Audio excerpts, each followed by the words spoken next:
Hello, I'm Victor Miller, Victor Brooke Miller to be absolutely clear about it.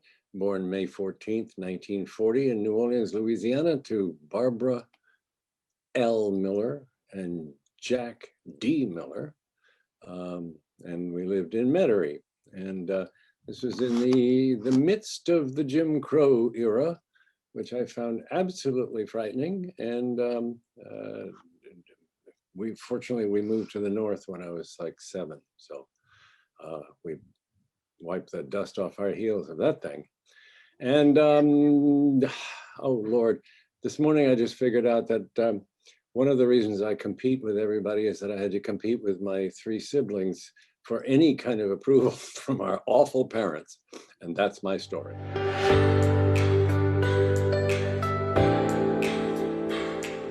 Thank you so much for sitting down with me today, Victor. I am beyond grateful. I do want to start off by asking you, what do you think people's first impression of you is? That I'm a strange, amusing old man who seems to have lucked into some kind of gig where he didn't have to work all that hard. Okay, so why do you think that people think that? Well, I don't spend much time thinking about what people think of me as long as they approve of me. That's all I seek. I am the original people pleaser, and I was realizing this morning that uh, I had been taught, as I mentioned in my intro, I had been taught by my parents to compete against my siblings for any kind of affection, and so I realized that my people pleasing, was institutionalized by my parents. So I was singing and dancing for all my life. Hey, I'm Victor. You love me? Hey, good. So, how do you think that that affected you having this feeling of competition within your own home versus a camaraderie between you and your siblings? Uh, we never had any camaraderie. Well, I got camaraderie now with my kid brother. Let's see, I mean, he's about 77 or something. And we talk every week. He's in Denver and I'm in California, and we have a lovely time. But we didn't start to really become best friends until our parents died. My mother liked to keep people apart because she was an only child and she had no way of knowing how to deal with 4 children, and plus she was a narcissist. So therein lies my ability to write for soap opera for 25 years, because I lived in one, and so it was great fun. So, let's talk about that. Taking your life experiences and then putting them on screen is what you ended up doing for your career, right? Oh, absolutely, yeah. And the obviously the way that Kevin Bacon was killed in Friday the 13th was right out of my past, because I think till I was about 6 years old or 7 years old, I looked under my bed every night to make sure that there wasn't anybody down there who was going to do something evil to me. And so I didn't even think uh, um, um, about the past. I simply had the hunting arrow come up through Kevin, and that later I said, "Oh my God, I know why I did that." You know, but you have to, I think, to be a really fun writer, you really have to have a childhood that kind of sucked and kind of didn't, so you could ride the middle So you talked somewhere. about Friday the 13th, and then you talked about writing soap operas. Which came first? What made you want to do a horror film? Okay, well, I had done 2 kiddie films with Sean Cunningham, who lived down the street from me, and I mean literally down the throughway, and uh, so we did Here Come the Tigers, which was a ripoff of Bad News Bears, and we did Manny's Orphans, which was a story about this little girl who played really good soccer, so she disguised herself as a boy. And they didn't do very well. And in those days, you were lucky if they went to a drive-in and made some money. And then Sean called me one day and said, Halloween's making a lot of money. Let's see what we can do with that one. So I said I had to go and see Halloween to see how it's made. And people have accused me, you know, in fact, the guy who did Halloween has accused me of ripping them off. I didn't rip them off. I just learned how to write one. They showed me what the elements were, and I found my own versions of the important elements, and it seems to have worked. And here I are. I happen to love horror movies. So I happen to not. I mean, I have we lived on a Navy base. My father was in the Navy during the war, and then right after the war, we lived in Green Cove Springs, Florida. And I was free to. My father was the executive officer, so I could go anywhere I wanted. And I went to the movies all the time. And I ran screaming out of a movie called Seven Keys to Baldpate, which I've seen several times since, and is not really scary at all. But I was very easily affected by scary stuff, and so I became a perfect person to write a scary movie. Because if you're all brave and stuff and don't care, how do you identify with anybody? So, you know. that makes sense. Yeah, I would probably say if you weren't frightened by things, how would you know what would frighten others? So that's a perfect perspective to write it from. Yeah. I mean, they always said to me in writing classes, write what you know. And that's all I knew. But it sounds like you did just that with everything. You wrote about, you know, experiences as a child, things that happened in your family, and then of course what you knew of being afraid of things, and produced incredible horror movies. Yes, well, but the key was, I think, you know, because I did not get a percentage of Friday the 13th, I was forced to find other income. So I was asked if I wanted to write soap opera, and I said, I don't know, I've never seen one. I watched one. I had lunch. I had something of a drinking problem, but at the ABC had a wonderful executive cafeteria lounge thing, and after many wines, Jackie decided I was perfect for the job. So she said, "We'll pay you, oh God, what was it, like $500 a week to watch the show at home." So I said, "Okay."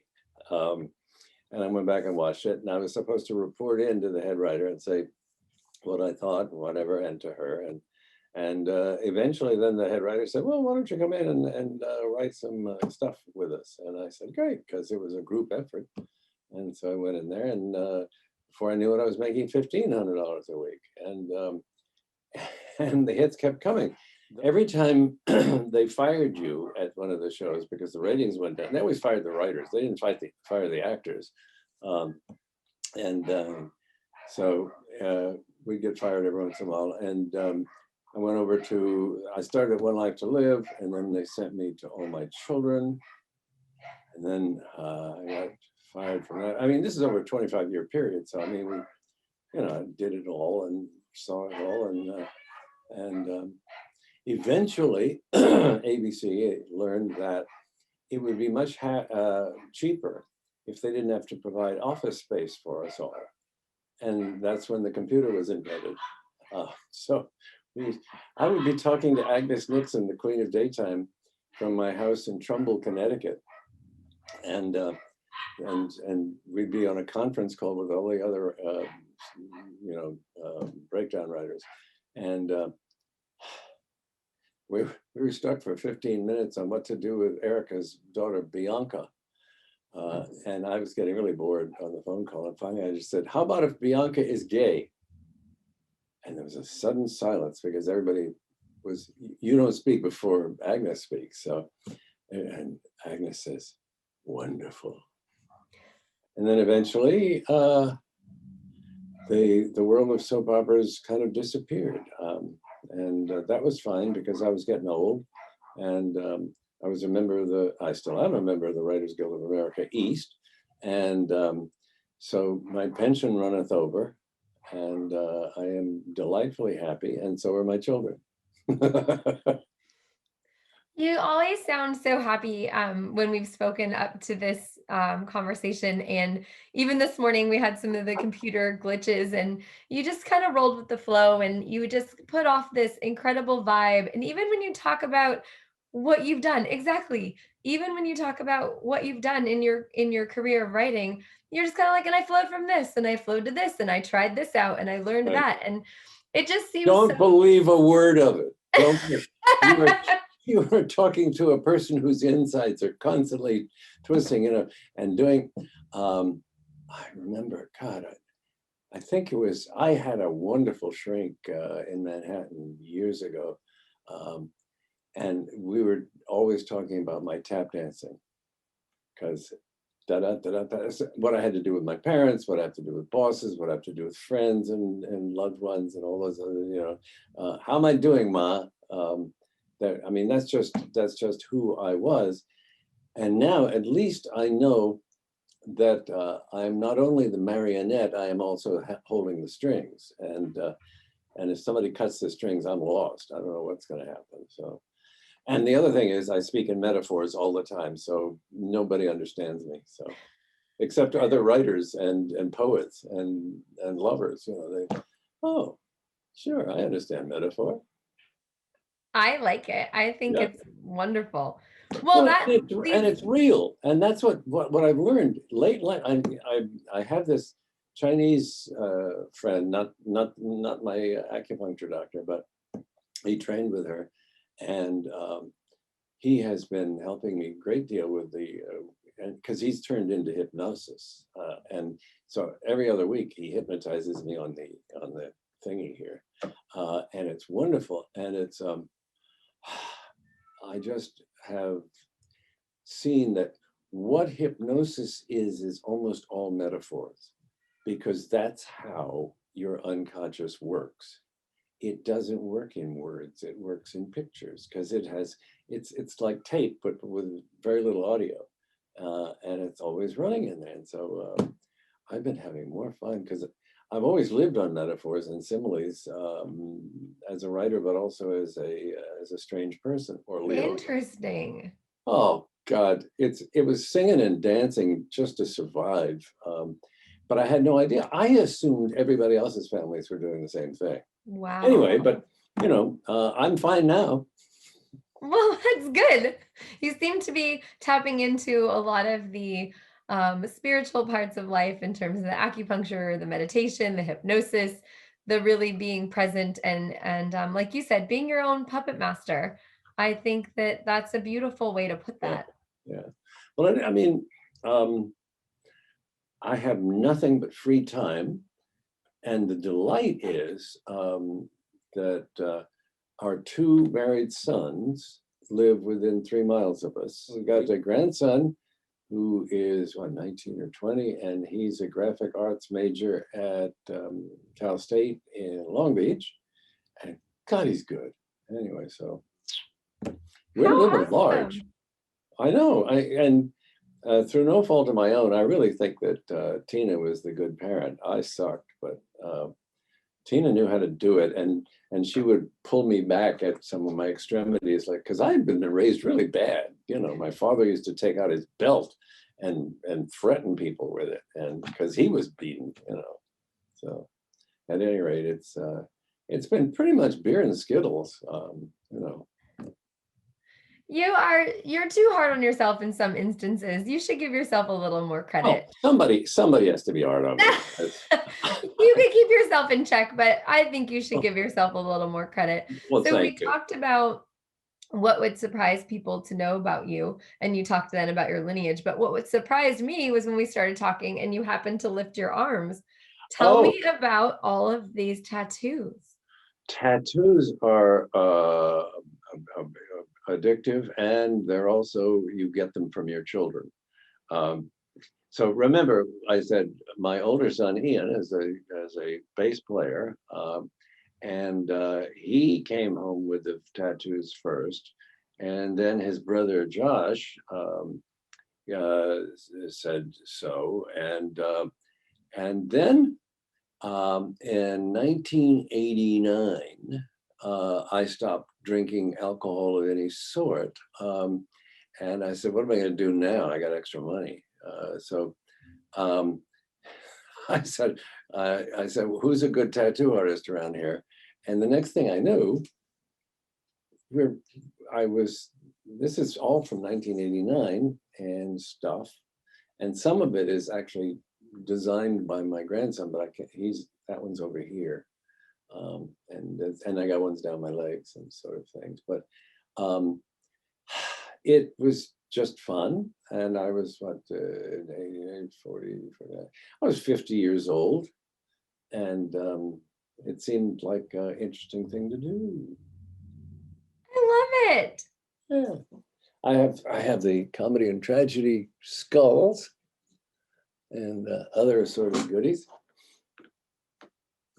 What would be your most meaningful to you tattoo that you've gotten? Oh, the first one, which is really awful. Your first tattoo usually sucks because you don't know yet who the really good artists are. And so I have a goldfish up here somewhere that just is embarrassing every time I see it. But I'm trying to think. There is just an addictive quality to the thing. And you start looking at your landscape and saying, well, I think I can, let's see, this Kai did this in grammar school. That was my Chinese doctor said, you need more water.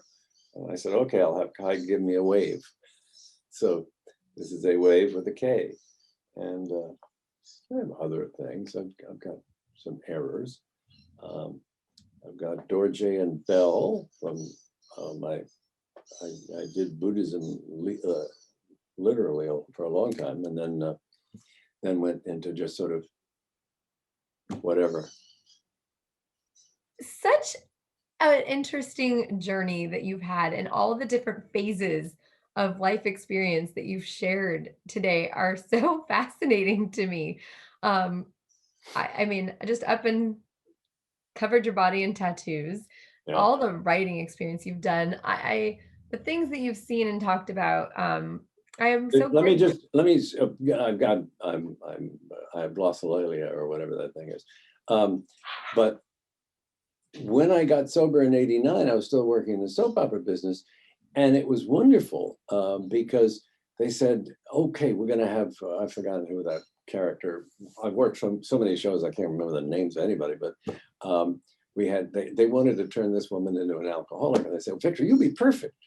So I was the sort of consultant, and what would she do? And but and like that, and that was great fun. I was turning a deficit into a plus because I've been going to AA meetings for all the time and just saying, well, this is great, and well, what do they look like, and how do they, so. At any rate, there goes my anonymity. Sorry about that, folks. What can I tell you? Well, I was actually going to ask you about that, and it was perfect timing that you brought it up. Was there something that made you say one day, "Okay, I'm done drinking"? Yeah, yeah. Uh, and my head writer on All My Children had come out. We were living in Milford, Connecticut, and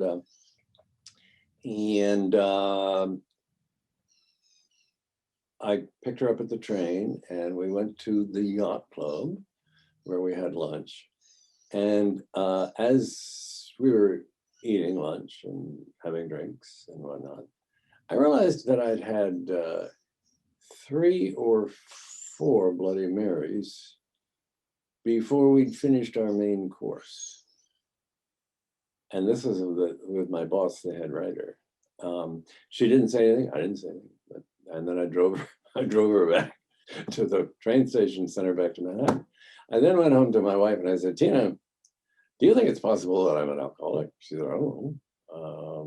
And I said, well, I think I'll stop drinking for a while. And she said, okay, I'll try. So we did, and that was almost 32 years ago. So, the world is weird, and if you read the traffic signs, you can usually survive okay. Another metaphor. I love them. And Yeah, I agree with you. The world is weird, but in a good way. And I yeah, think that there's so much strange out there that it makes us all feel normal. And I think that it is so wonderful to own your story like you do and to have shared it in so many different ways and pulled from different experiences that you've had to create entertainment for other people. And entertainment can be interpreted in any way. It doesn't have to be laughing entertainment, but things that people are drawn to. And so I love that, and I love that you were willing to sit down and share your morning with me and a share lot of my yourself. morning with you. I'm sure. I, But I'm so sorry. that's quite all right. But if you have But any friends who need some voiceover, have them send them my way. yeah, I definitely will ask them. I've been meeting more and more people that are doing more and more exciting things, and some have sat down for interviews on this show. So I try to always connect people when I know there's a connection to be made. So I will definitely Good. keep you in mind. Yes. Again, I'm beyond grateful for your time today and for you being so open with me and to get to know Well, you. it is. It look. I cannot claim any credit other than it delights me because I have to delight in myself. Because there's precious little audience out there, except that wonderful woman downstairs and maybe the cleaning lady. Well, now you have another fan here too. So Oh, great! Thank you. you're welcome. I have one last question for you as we close this conversation out. As you are out and about, now that things can kind of be out and about again a little bit, and or interacting with, as you put it, the lovely woman downstairs, if Mhm. there's something that you could put on a sign and hold it up as people pass you by, what is the one thing you would want people to know about you? One thing that I have turned out to be a really nice human being. So you can edit that if you want, but it really is over the long haul. I went to boarding school for 5 years. I went to Yale for 4 years. I went to Tulane for a year. Um, and and then with the other problems, um, I came out rather mean just as a cover story. I would be delightful, and then I'd tell people stories about you, and so I have really cleaned up my act, and that's the best. That's my best success story of all.